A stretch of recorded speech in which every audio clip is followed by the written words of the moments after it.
Significant settlement or a slap on the wrist? Those hoping to see media mogul Rupert Murdoch take the stand will be disappointed by news of a $787 million settlement with Dominion, which sued Murdoch's Fox News over repeated false claims that its voting machines rigged the 2020 elections for Joe Biden and against Donald Trump. The payout's significant, one of the biggest ever for a defamation suit in America. But Fox makes plenty of money, and the deal keeps any embarrassing coverage to a minimum. In fact, Fox News doesn't even have to air a right of reply. Does it mean that baseless conspiracy theories can continue to feed programming all the way to Trump's bid to retake the White House in 2024? Well, the jury's still out. Next comes a second lawsuit lodged by another voting machine maker, Smartmatic, for $2.7 billion. That case includes complaints against big personalities at the channel. What consequences for the 92-year-old Murdoch, who's weathered outrage and scandal before? The British remember the phone tapping scandal at News of the World. And more broadly, it's clear now that opinion infotainment sells. When does it qualify as free speech? When does it qualify as disinformation? Today in the France 24 debate, we're looking at what is a big payoff indeed. Joining us, Anne Baghameri, Europe correspondent for Law.com. How are you? Very well. How are you? I'm hanging in there. Former Hawaii State Representative Beth Fukumoto now hangs her hat here in Paris. Thanks for joining us. Of course. Thanks.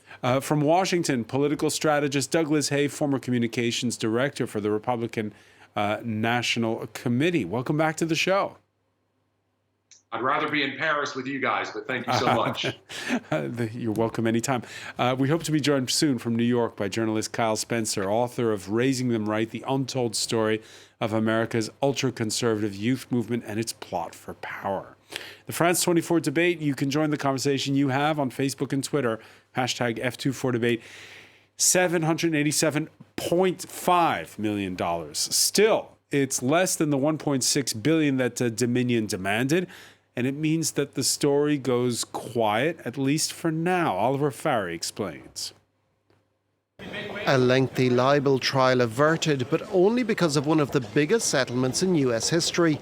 Just before opening statements were due to be delivered, Fox News settled with the company whose voting machines it said had helped rig the 2020 US presidential elections. Dominion Voting Systems had sued Fox for $1.6 billion for spreading false claims on air. Fox agreed to pay $787.5 million and acknowledged some statements it had broadcast were false. Lawyers for Dominion hailed the settlement. The truth matters. Lies have consequences.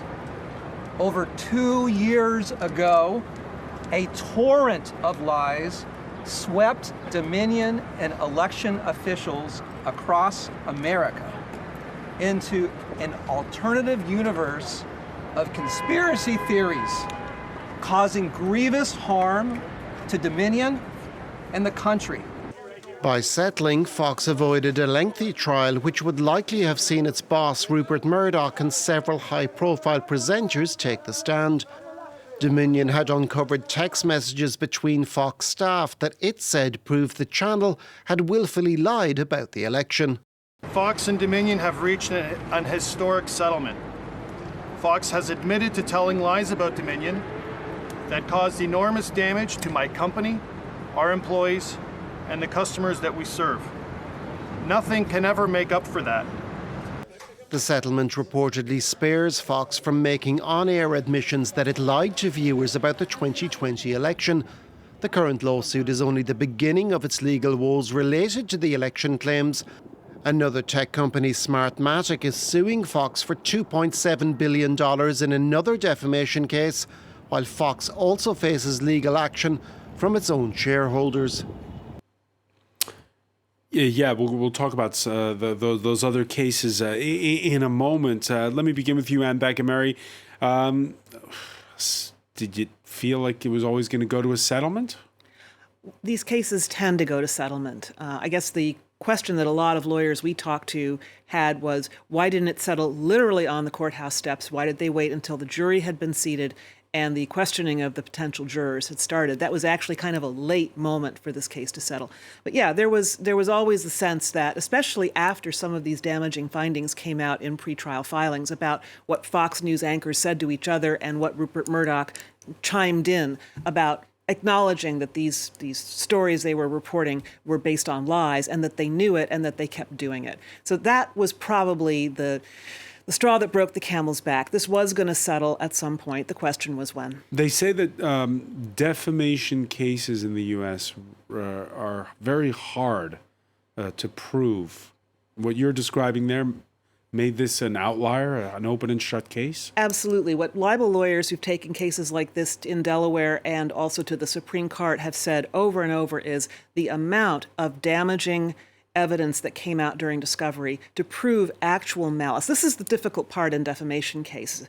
Proving truth is one thing, and there are facts that will support whatever was the truth. But proving the state of mind of the people who broadcast or wrote it is very, very difficult. And in this case, Fox made it easy for the judge to say it's crystal clear that these statements were false. And the judge also hinted that it was clear that Fox News knew that. And that was the critical piece.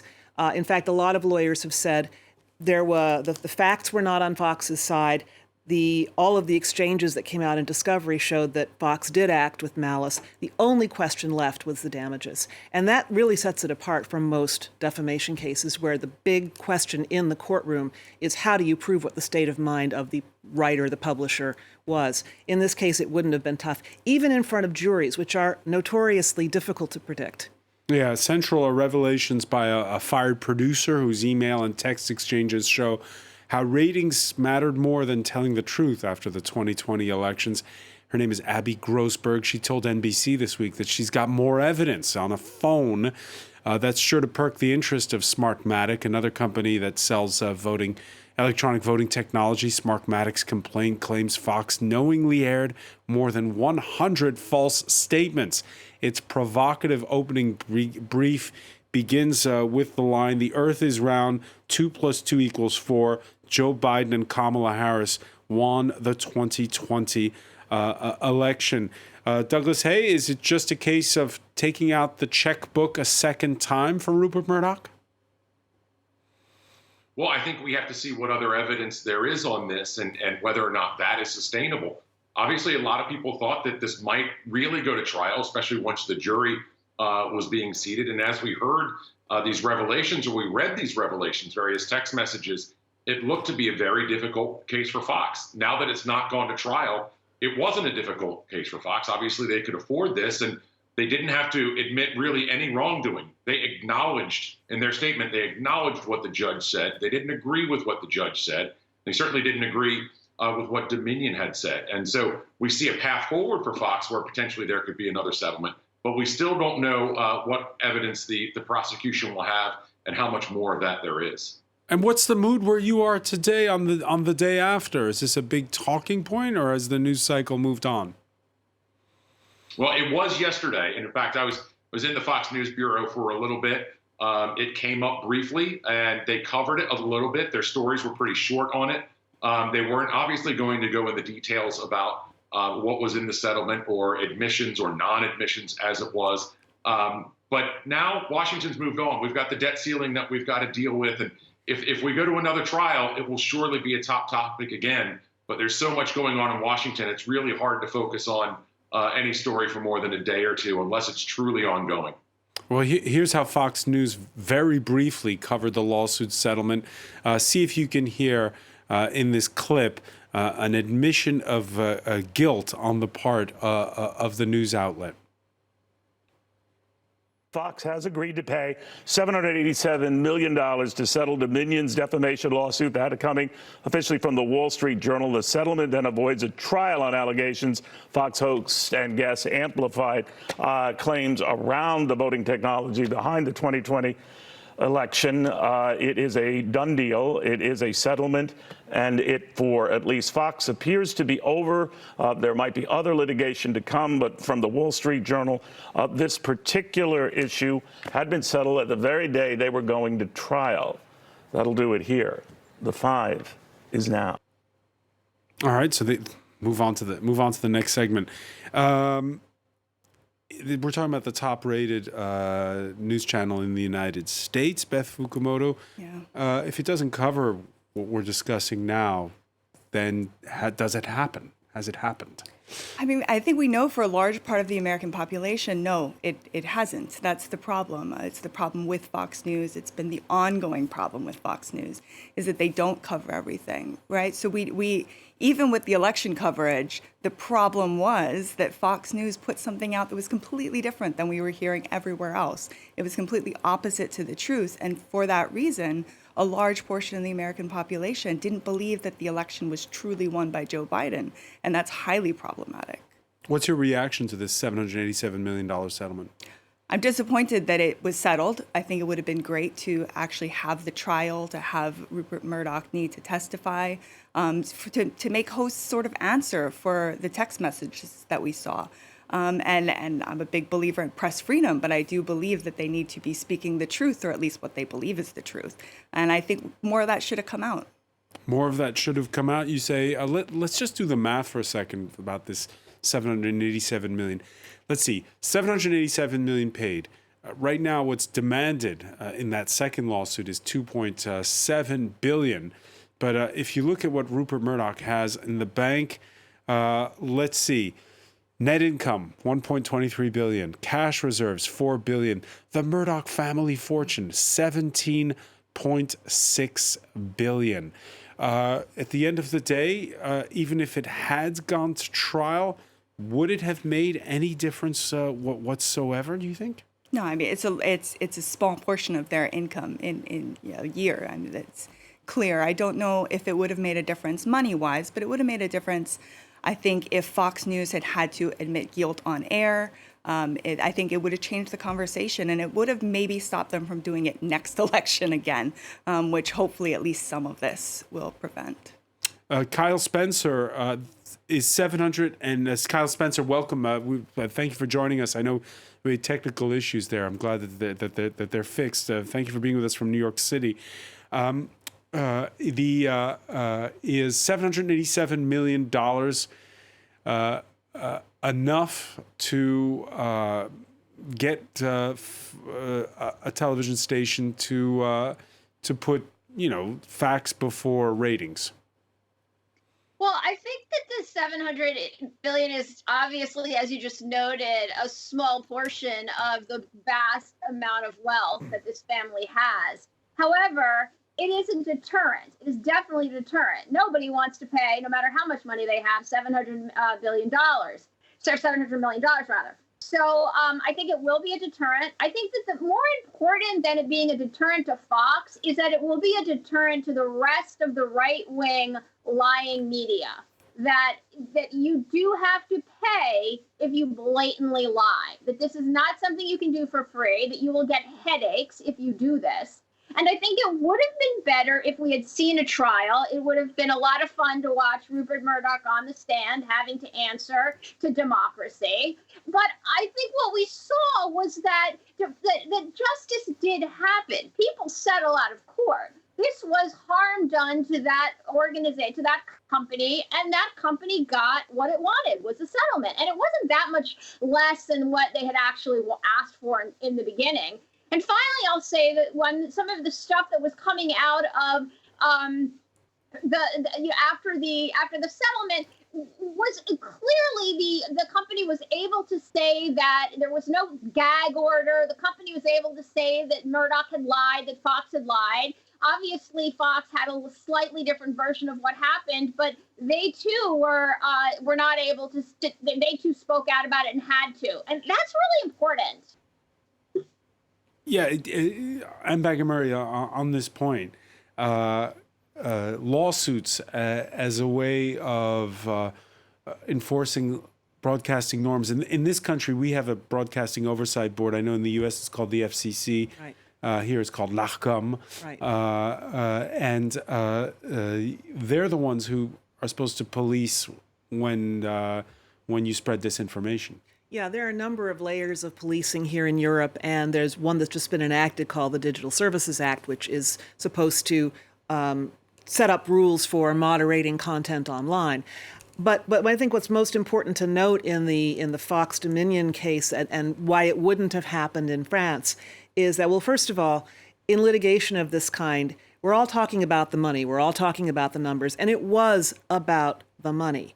If Dominion, I'm going to go out on a limb here, and I'm going to quote somebody else saying this, Margaret Sullivan, who's a very well-respected media critic writes now for The Guardian. This wasn't about democracy. If it were about democracy, if it were about Dominion standing up for our democratic principles, they would have insisted that Fox be compelled to apologize and correct the record. This is what would have happened in France. In fact, this would have been the only outcome in France that would make any difference at all. The money in France at stake in a defamation case is peanuts compared to it. At the top fine you can assess for a proved defamation case is 12,000 euros. It can be augmented if there were hate crimes. But we have in tighter there. libel laws. I mean, a lot of the gossip magazines you see regularly, they have to print retractions on their front page. Right. A key principle in French libel law is that if a defendant is found guilty of either spreading an untruth or if something is true, but it actually they did it with malice, a key part of the redress is that they have to publish a correction and an apology. That's even more important than the money. So, that is what is at the base of French libel law, that everybody meaning also entities, have a reputation that's worth protecting. It's not about seeing if somebody can squeeze 40 times their annual revenue out of a deep-pocketed defendant. It's not about that. And for the news organizations, it's not about whether their deep-pocketed owners can pay off as many fines as possible. It's not going to be about the money. It's going to be about reputation. And that is something I don't think you would see a news organization here take the chance of having to defend and apologize over and over and over again. You may see Fox do this over and over and over again, as long as they still have the money to do it. And as you said, Beth, as long as their loyal viewers stay loyal, and that was also at the base of this, keeping the viewers on board with whatever they wanted to hear, whatever Fox believed they wanted to hear, as long as they are still paying those cable fees and watching that show and not watching anything else, there will be plenty of money to pay off judgments like this. Yeah, they're loyal to Fox News, that's for sure. The most watched show on cable television news is Tucker Carlson. He's in prime time on that channel, the arch-conservative Fox News host who regularly routs rivals in the same slot on most night. The channel runs the ratings tables for all its shows. Revenues for its cable channels come mostly from Fox News, which earned an estimated $2.8 billion in profit last year. We're showing here a graph, Douglas Hay, of how Fox fares compared to CNN and to MSNBC. What's the secret of Fox's success? They have a more loyal and larger viewership base. And what we've seen so often for a long time now is that people don't go from news channel to news channel or even newspapers or various news sources. They're committed, especially on television, though, they're committed to one and they don't change. I can tell you, I was a CNN contributor for a while, and before I signed with CNN, I got a note from a friend who, for the mother of a friend who I went to high school and college with, who said, "Hey, I saw you on Fox and I enjoyed it." I said, "I'm going to go to CNN." And she said, "Well, I won't see you again on TV. I'm sorry about that." 6 years later, I go on Fox. I hear from her the next day. If I go on MSNBC or the PBS NewsHour, I hear from very different audiences every time. Our news consumption is very segmented in America, and it's a problem. Yeah, because back in the days, and I have gray hair, I can remember, everybody gathered around the set once a day to watch the news, and from all sides of the political spectrum, they watched the same news bulletins. So basically, and this gets back to Anne Bagamary's point, Douglas, does it not matter, this reputation, that your reputation takes a hit because it's not taking a hit with your viewers? Well, I mean, that's ultimately it. Your reputation to whom? If I talk to my conservative friends, they will say the same things about MSNBC by and large, maybe not so among the election denial stuff, that liberals will about Fox. And Fox has the larger viewership. So, yes, reputation is important, but reputation to your base, be it political or media, is really what drives things. Kyle Spencer, your book is called Raise Them Right, and it's about how young people get energized for right-wing causes and far right-wing causes in some cases. Could you have written a book called Raise Them Left with the MSNBC crowd? I don't think that MSNBC has quite the connection and relationship with the Democratic Party that Fox has with Trump and the Republican Party in general. So no, I don't think I could do that. Obviously, what the role that Fox plays and the connections that Fox has with young people is really intense. I spent a lot of time when I was working on my book with young people who were frequently on Fox, who launched social media stars of the right, who launched their careers, grew their careers by being regularly on Fox.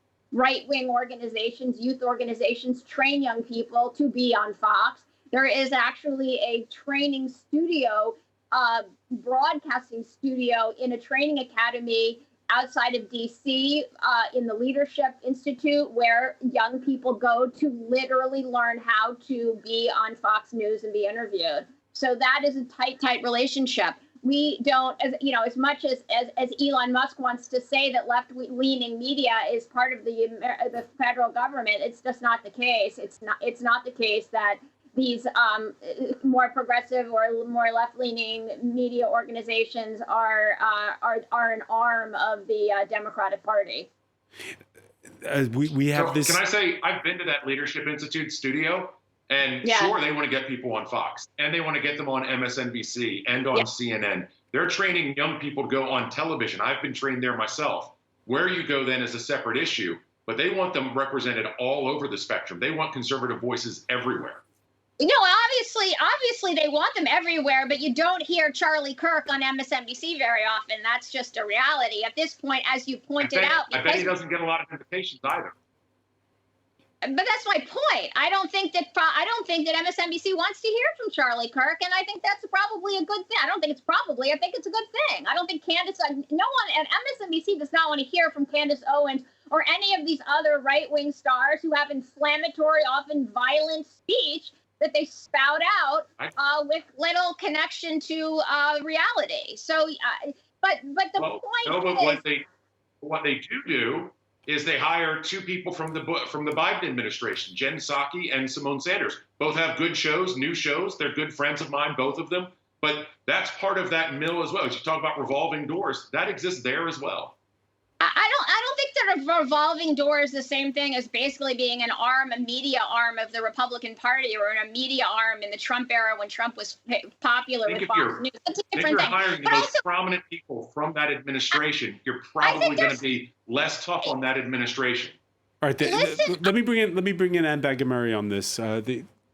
Just very briefly, I've never been to this media institute. It sounds like they're training people well because these people get on TV and they make an impact. But I think that if MSNBC or anybody wanted to take somebody from the other side of the aisle and put him on camera, it should be the right-wing equivalent of Pete Buttigieg, who appeared frequently on Fox during the campaign and actually did a terrific job, I think, of turning the if you like, the opposition's words against them, making the points that he wanted to make, and breaking through to a whole new audience. So if what we're talking about here is how silos are problematic, that's one way to break them. I would like to see MSNBC perhaps find, or perhaps maybe the right wing should cultivate people who can deliver like that. Beth Fukumoto, we're starting to have the same issues here in France. There is a right-wing channel, opinion-based driven news channel called CNews, where oftentimes they have panels where it's everybody who agrees with one another. What would you say, based on your experience in the United States, what would you tell the French as far as that goes? Yeah, I think, this is going to continue to be a problem in most democracies because there's money to be made off of peddling outrage, right? And many media outlets do this.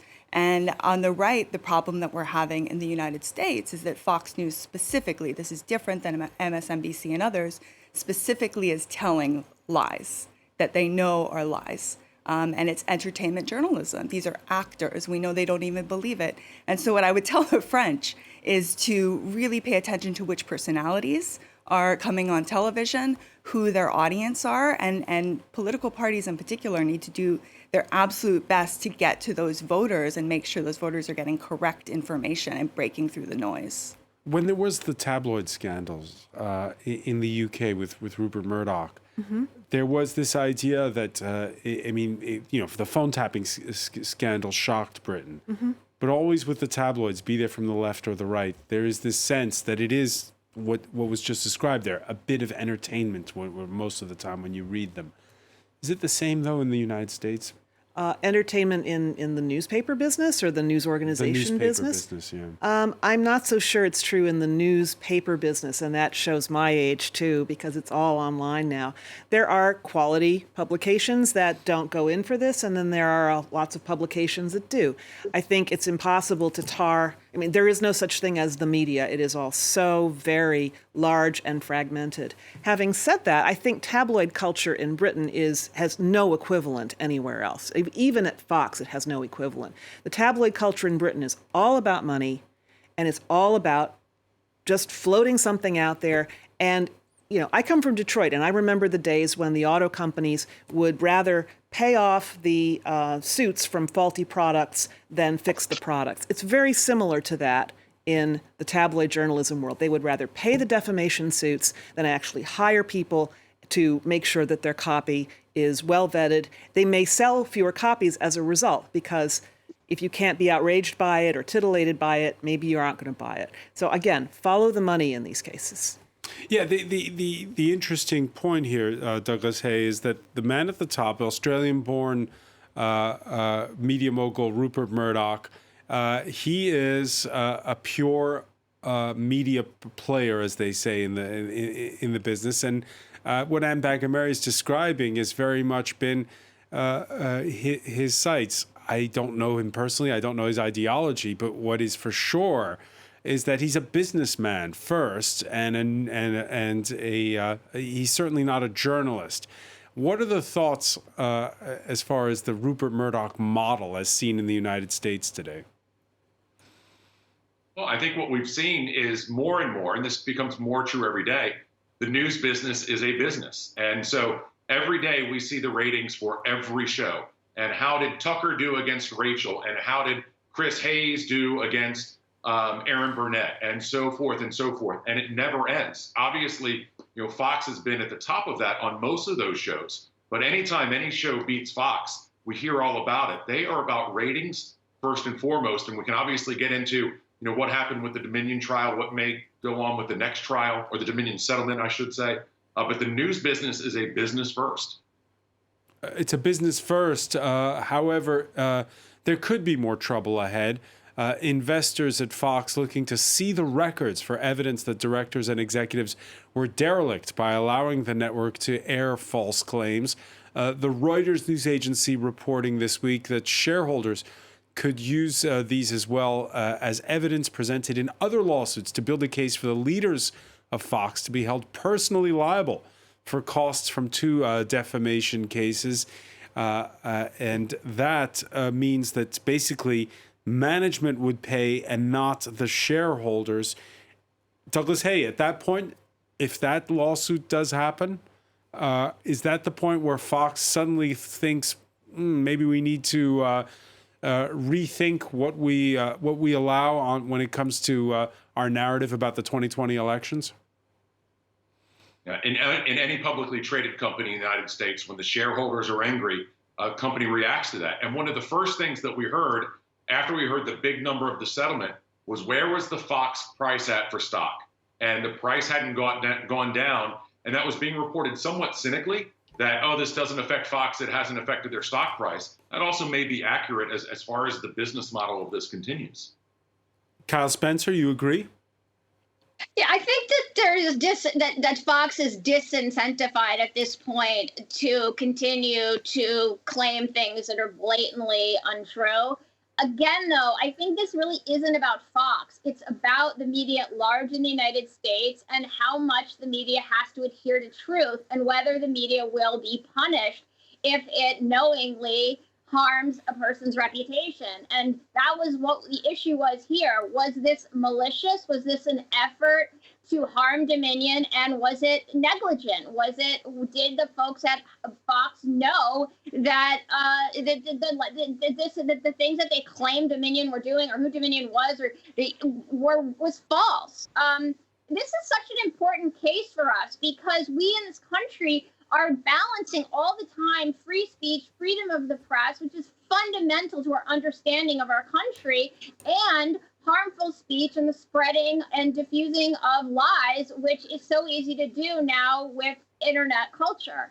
So I think that in the long term, this settlement is going to be seen as a sign that we as a culture at large is not going to accept utter lies about a company. Okay, but let me put you the question differently. Kyle Spencer, is it going to change in any way perceptions of what happened after the 2020 elections? I asked the question. No. Yeah, no. It's clear that the people that watch Fox News are not going to pay a lot of attention to this case. Fox News is not going to tell them that they settled, and they're not going to, as your other commentator pointed out, find that information on other outlets because they don't see these other news outlets. Fox viewers are going to continue to love Fox, are going to continue to believe that Fox tells them the truth. And this is not going to affect how anybody in this country, the people that believe that Trump won the election, don't need any evidence or anything to dissuade them or persuade them. They believe it, and that's it. And those of us who know what actually happened don't need any evidence otherwise either, because we understand the evidence is already there. Beth Fukumoto, there's other cases coming up that don't involve Fox, most notably the one against Donald Trump for trying to sway the vote in the state of Georgia when they were counting ballots in November of 2020. Will this case, though, have an impact on how that is covered? I think it could have an impact, and I think future cases involving Fox.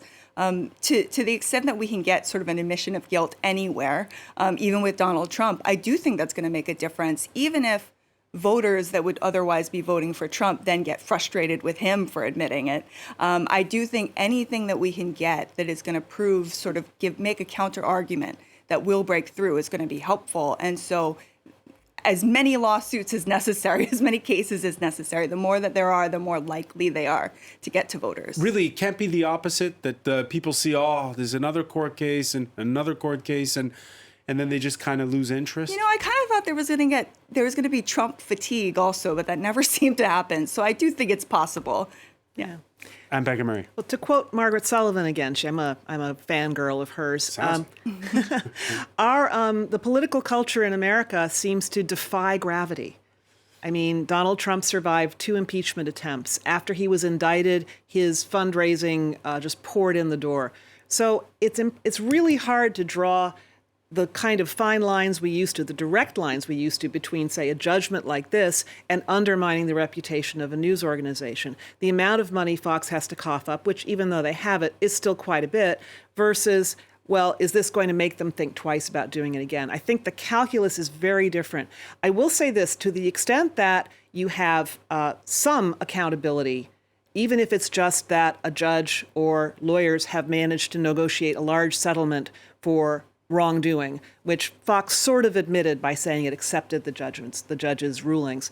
To that extent, I think you may actually help democracy in general, because then you have at least a sense among people who find this kind of behavior reprehensible that it doesn't totally go unchallenged. So maybe that slows down what can feel like the spiral of nobody cares, there's no defense in that. The law, the judges, ever since the 2015 campaign, I would have to say, when this all started, they have been the last bulwark, and they're still doing their jobs. Because the populist playbook is that the leader is good, the system is rotten. And so if there's lots and lots of lawsuits, does that just add credence to, they're all corrupt anyway? I think you'd have to get inside the head of how many people are in America right now, 250 million people. I don't, that is the populist playbook. That is also the demagogue's playbook. And we don't as yet have an autocratic, demagogic president in the White House. And I actually think that if you look at it from the outside, a lot of people, and I cover the American and the European legal systems for law.com. So I spend a lot of time asking the French what they think of the Americans and the Americans what they think of the French. The American legal system is still held up as the last bulwark of democracy. It's what saves our system, especially in times of political turmoil, from total and utter chaos. And so there's still quite a bit of respect for that, at least outside the United States. And judgments like this may actually increase respect for the system inside the United States. But I guess we'll see about that. Douglas Hay, you agree? Yeah, I think so. And it's one of the things that as we went through January 6th and issues in front of the Supreme Court, whether they've been received well or poorly, in the case of the Dobbs decision, for instance, and again, depends on what audience you talk to. There are a lot of challenges here for our legal system, but outside of our borders, it is still a standard that's held up pretty well. When we look ahead now, and again, there's this issue about the Fox model, about whether it holds. The consensus on the panel seems to be pretty much yes.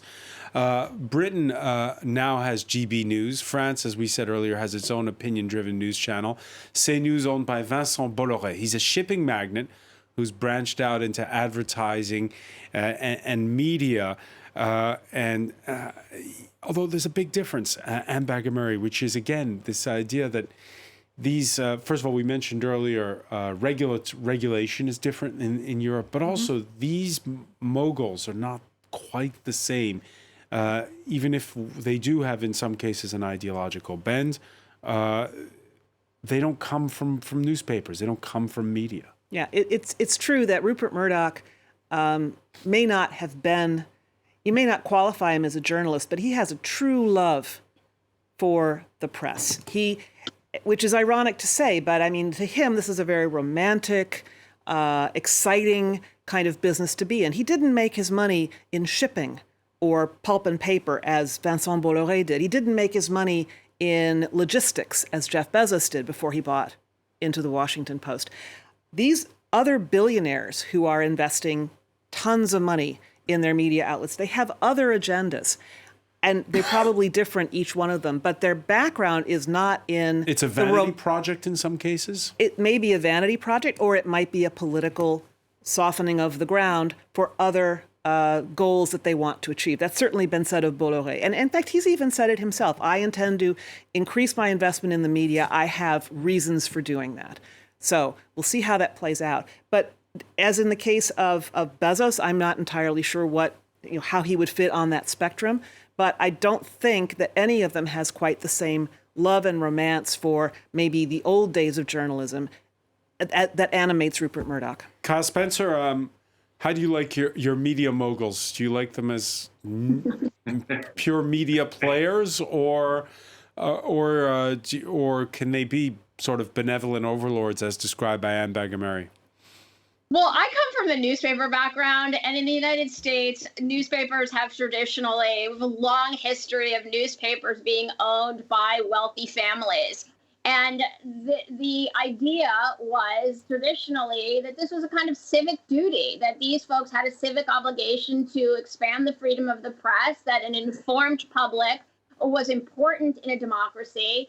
And so that is really the model that we have traditionally had in the United States as it relates to powerful media moguls.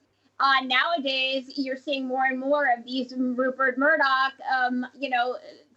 characters who may have ulterior motives as it relates to their media ownerships. Even with a but Jeff Bezos, what's the ulterior motive for Rupert Murdoch? We established earlier his motive is to get the highest ratings. Yeah, but getting the highest ratings means making the most money. And traditionally in the United States, I'm not saying that these newspapers were not profitable to some extent, but the idea was not, we've got to make as much money as we possibly can. Anything is worth that. We will do anything for that. There was a sense that the higher goal was a moral goal. It was an ethical goal. It was a goal to expand democracy through truth and through knowledge And again, an educated public was a good public because a voting public needed to know what exactly they were voting on and on and on. I don't think that Rupert Murdoch would consider himself holding some sort of higher moral position as it relates to the ownership of Fox. Yeah, a quick comment on that. I totally agree with you, Kyle, and I think you can sum up Rupert Murdoch's vision for what he wants to do with his incredibly profitable media properties in one word: kingmaker. He wants to be the one who is supporting, and he's shifted sides. I mean, he shifted sides in Britain. He supported the Labour Party under Tony Blair, and then he started supporting the Tories. He was not necessarily a fan of Rupert, to say the least, not a fan of Donald Trump in the beginning, and then threw his weight behind Trump when Trump looked like the winner. He wants to be a kingmaker, and this is something that may, in fact, motivate Bolloré as well. Beth Fukumoto? Yeah, Sorry. No, I was just wanted you to rebound off of that. Oh yeah, I mean, I think the counterexample is going to be Jeff Bezos, who we don't really know what his motives are, but I think he is sort of like these older newspaper people who sure, he's a wealthy man, but he is hands off for the most part at the Washington Post. I think it's okay to be a billionaire and own these outlets, but you need to still adhere to journalistic integrity. Douglas Hay, what happens after Rupert Murdoch? Oh, I don't think we know, other than anybody who's watched the show Succession, which this has largely been based on, knows that it's going to go through some kind of fights with the family, and from there, who wins, who loses on that, I don't think anybody has any real idea. Yeah. Is he an outlier, a bit like Donald Trump was an outlier in politics? Well, there's certainly nobody like him, and he certainly has managed to capture the attention in a way that very few have. I think the person I'd liken him to the most is probably Ted Turner, who obviously started CNN and all of the Turner networks, where he was a real force unto himself, and it's clear that Murdoch is that as well. Kyle Spencer, does it matter if it's Rupert Murdoch or somebody else running Fox News? It sounds like the person who's going to be running Fox News eventually will be one of the kids, one of the sons, and so I think that they will probably carry on in the great tradition of Rupert Murdoch. And I just want to say what Ann said was so true, that that Rupert Murdoch's goal is power, power, power, power. And traditionally in the United States, those folks who ran newspapers and who owned those companies, they wanted to empower the people. They wanted to inform the people. They didn't want to use the people as pawns to make money. Yeah, except everybody wants power and influence, and Rupert Murdoch has been around for a long time in U.S. media, so it isn't something new. Wanting this power, is it become more fragmented the way that the media landscape's become more fragmented? Yeah, and I think that the fact that the media is so fragmented, and because people watched one show rather than multiple shows, it means that if Murdoch, he has no accountability in terms of his viewership. His viewers don't watch his show and go watch CNN and say, oh, wait, I don't understand why you're not covering the stuff I just saw on CNN.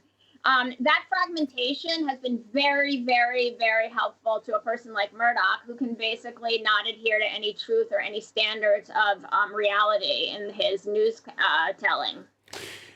Much more to talk about. Unfortunately, we're running short on time. I want to thank you, Kyle Spencer, for joining us from New York City. I want to thank Douglas Hay in Washington and Bagha Mary, Beth Fukumoto. Thank you for being with us here in the France 24 debate.